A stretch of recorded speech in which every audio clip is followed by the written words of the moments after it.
জানিয়ে দিব এই মুহূর্তে পাওয়া সর্বশেষ আন্তর্জাতিক সংবাদ। শুরুতেই শিরোনাম। ভারত অন্যায় যুদ্ধ চাপিয়ে দিয়েছে, কিন্তু আমরা জিতেছি, পাকিস্তানের প্রধানমন্ত্রীর মন্তব্য।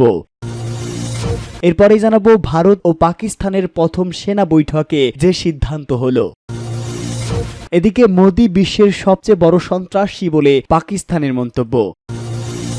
জানাবো ভারতের বিরুদ্ধে অপারেশনের বিস্তারিত জানালো পাকিস্তানের সেনাবাহিনী। এবং সর্বশেষ জানাবো লিবিয়ায় ভয়াবহ সংঘর্ষ, বাসিন্দাদের ঘরে থাকার নির্দেশ। এতক্ষণ শুনছিলেন সংবাদ শিরোনাম, এবারে বিস্তারিত। তবে তার আগে প্রতিদিনের আপডেট আন্তর্জাতিক সংবাদ সবার আগে পেতে ভিডিওটিতে একটি লাইক দিয়ে চ্যানেলটি সাবস্ক্রাইব করার অনুরোধ রইল। আর জানিয়ে দিন কোন স্থান থেকে আমাদের সংবাদ শুনছেন অথবা দেখছেন।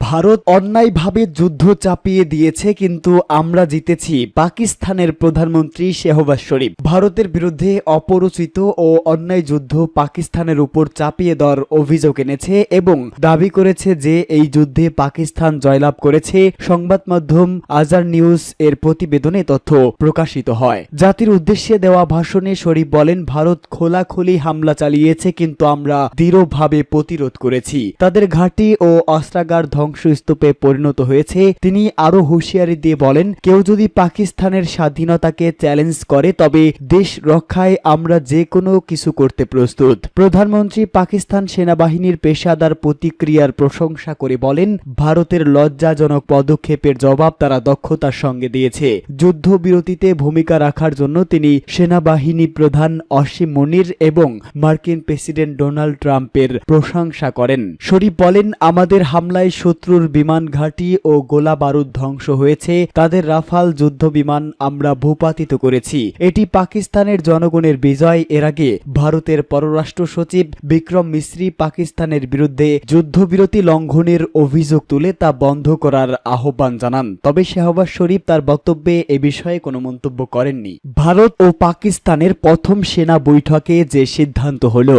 যুদ্ধবিরতির পর ভারত ও পাকিস্তানের মধ্যে প্রথম সেনা বৈঠক হয়েছে। বৈঠকে দুই দেশ আর একটিও গুলি না চালানোর ব্যাপারে একমত হয়েছে। এছাড়া সিদ্ধান্ত নিয়েছে একে অপরের বিরুদ্ধে কেউ আক্রমণাত্মক বা শত্রুতামূলক পদক্ষেপ নেবে না। ভারত ও পাকিস্তানের director of military operation DGMO দের বৈঠকটি অনুষ্ঠিত হয়েছে। তবে বৈঠকটি দুপুর 12টায় হওয়ার কথা ছিল। নির্ধারিত সময় বৈঠক না হওয়ায় সংশয় তৈরি হয়েছিল। তবে শেষমেশ বৈঠকটি অনুষ্ঠিত হয়। দিল্লির প্রতিরক্ষা মন্ত্রণালয়ের সূত্রে জানা গেছে, সীমান্ত এবং সীমান্তবর্তী এলাকা থেকে সেনা কমানোর বিষয় নিয়েও ভারতের ডিজিএমও রাজীব ঘাই এবং পাকিস্তানের ডিজিএমও কাশিফ আব্দুল্লার মধ্যে কথা হয়েছে। এছাড়া দুই দেশের ডিজিএমও দের মধ্যে একে অপরের বিরুদ্ধে একটিও গুলি না চালানোর প্রতিশ্রুতি অব্যাহত রাখার বিষয় নিয়ে আলোচনা হয়। সেই সঙ্গে কোনো পক্ষই যেন আক্রমণাত্মক পথে না হাঁটে সে বিষয়ে আলোচনা হয়েছে। সীমান্ত এবং সীমান্তবর্তী এলাকা থেকে সেনা কমানো নিশ্চিত করার জন্য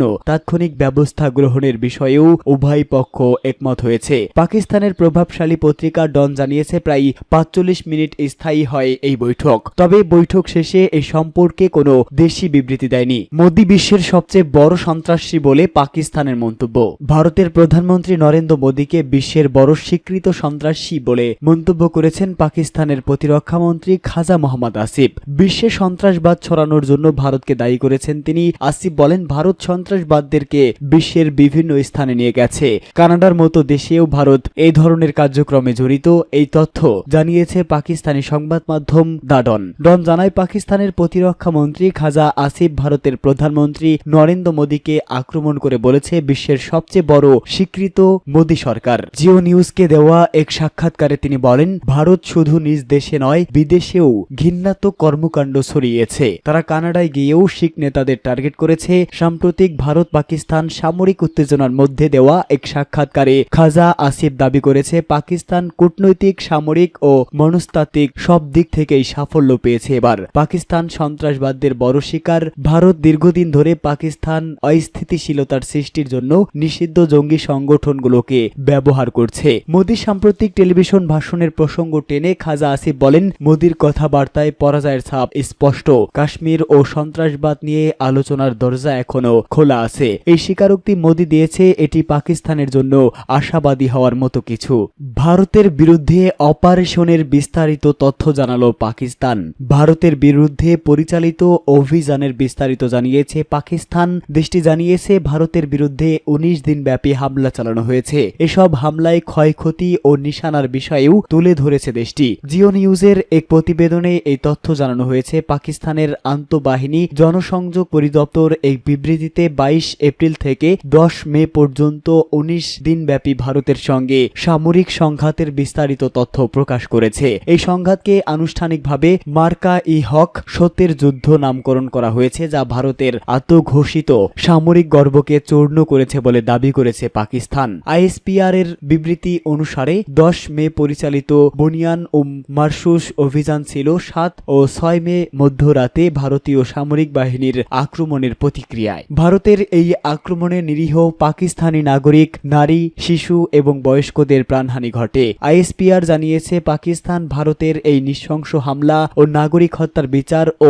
প্রতিশোধের প্রতিশ্রুতি দিয়েছিল। পাকিস্তান সশস্ত্র বাহিনী জনগণের প্রতি দেওয়া প্রতিশ্রুতি পূরণ করেছে। বিবৃতিতে আরো বলা হয়, পাকিস্তানের সার্বভৌমত্ব ও ভৌগোলিক অখণ্ডতা হুমকির মুখে পড়লে প্রতিশোধমূলক প্রতিক্রিয়ায় ব্যাপক ও নির্ণায়ক হবে। সামরিক বাহিনী এই বিজয়ের জন্য আল্লাহর প্রতি কৃতজ্ঞতা প্রকাশ করেছে এবং শহীদদের পরিবারের প্রতি সমবেদনা ও আহতদের দ্রুত আরোগ্য কামনা করেছে। আইএসপিআর জানিয়েছে পাকিস্তানের প্রতিক্রিয়া ছিল 3 বাহিনীর স্থল, নৌ ও বিমান সমন্বিত অভিযানের একটি নিখুঁত প্রদর্শন। এতে ব্যবহৃত হয়েছে নেটওয়ার্ক কেন্দ্রিক যুদ্ধ ক্ষমতা, বাস্তব সময়ের পরিস্থিতিগত সচেতনতা এবং মাল্টি ডোমেইন অপারেশন। ফাতা সিরিজের F1 ও F2 মিসাইল, পাকিস্তান বিমান বাহিনীর নির্ভুল অস্ত্র, দীর্ঘ পাল্লার লোটারিং মিউনিশন এবং নির্ভুল আর্টিলারি ব্যবহার করে ভারত অধিকৃত জম্মু ও কাশ্মীর এবং ভারতের মূল লক্ষ্যে 26টি সামরিক লক্ষ্যবস্তু ধ্বংস করা হয়। ধ্বংসকৃত লক্ষ্যবস্তুর মধ্যে রয়েছে সুরাটগড়, শিরাসা, ভুজ, নালিয়া, আদমপুর, ভাটিন্ডা, বার্নালা, হালওয়ারা, আওয়ান্তিপুরা, শ্রীনগর, জম্মু, উধমপুর, মামুন, আলাম্বা ও পাঠানকোটের বিমান ঘাঁটি। এছাড়া ব্রহ্মস মিসাইল স্টোরেজ সুবিধা, S-400 মিসাইল ব্যাটারি এবং সামরিক লজিস্টিক সাইটগুলোও ধ্বংস করা হয়েছে। লিবিয়ায় ভয়াবহ সংঘর্ষ, বাসিন্দাদের ঘরে থাকার নির্দেশ। লিবিয়ার রাজধানী ত্রিপোলিতে ভয়াবহ সংঘর্ষ হয়েছে। এ ঘটনায় আবদেল ঘানি আল কিকলি নামে সশস্ত্র গোষ্ঠীর এক নেতা নিহত হয়েছে। এমন পরিস্থিতিতে স্কুল বন্ধ ঘোষণা ও বাসিন্দাদের ঘরে থাকার নির্দেশ দেওয়া হয়েছে। আল জাজিরার এক প্রতিবেদনে এ তথ্য জানানো হয়। প্রতিবেদনে বলা হয়েছে, জাতিসংঘ লিবিয়ার রাজধানী ত্রিপোলিতে জরুরি উত্তেজনা হ্রাসের আহ্বান জানিয়েছে। দেশটির সশস্ত্র গোষ্ঠী স্টেবিলিটি সাপোর্ট অথরিটির নেতা আবদেল ঘানি আল কিকলি ও এ সংঘর্ষে নিহত হয়েছেন। তিনি ঘেনিয়াও নামে পরিচিত ছিলেন। তাকে হত্যার পর শহরের দক্ষিণাঞ্চলীয় এলাকায় প্রতিদ্বন্দ্বী সশস্ত্র গোষ্ঠীগুলোর মধ্যে তীব্র গোলাগুলি হয়েছে। কর্তৃপক্ষ এই পরিস্থিতিতে জরুরি লকডাউন জারি করেছে। জাতিসংঘের এই আহ্বান জানানো হয় স্থানীয় সময় রাত 9টায়, বাংলাদেশ সময় ভোর 1টা থেকে ত্রিপোলির একাধিক এলাকায় ভারী গোলাগুলি ও বিস্ফোরণের শব্দ শোনা গেছে বলে বাসিন্দারা জানিয়েছে। লিবিয়ার মিশরাতা থেকে আল জাজিরার সাংবাদিক মালিক ট্রাইনা বলেন, নিরাপত্তা সূত্র আল কিকলির হত্যার বিষয়টি নিশ্চিত করেছে। এরপর ত্রিপোলির বিভিন্ন এলাকায় গোলাগুলি ও সংঘর্ষ ছড়িয়ে পড়ে। আল কিকলি ছিলেন রাজধানীর অন্যতম প্রভাবশালী সশস্ত্র নেতা এবং সম্প্রতি মিশরাতার সঙ্গে সংযুক্ত প্রতিদ্বন্দ্বী সশস্ত্র গোষ্ঠীগুলোর সঙ্গে তার বিরোধ চলছিল। তার SSA মিলিশিয়া 2021 সালে জাতিসংঘ স্বীকৃত প্রক্রিয়ার মাধ্যমে ক্ষমতায় আসা প্রেসিডেন্সিয়াল কাউন্সিলের অধীনে কাজ করে। ট্রাইনা জানান, এই সংঘর্ষে অন্তত 6 জন আহত হয়েছে, তবে তারা নিরাপত্তা বাহিনীর সদস্য নাকি সাধারণ নাগরিক তা এখনো স্পষ্ট নয়।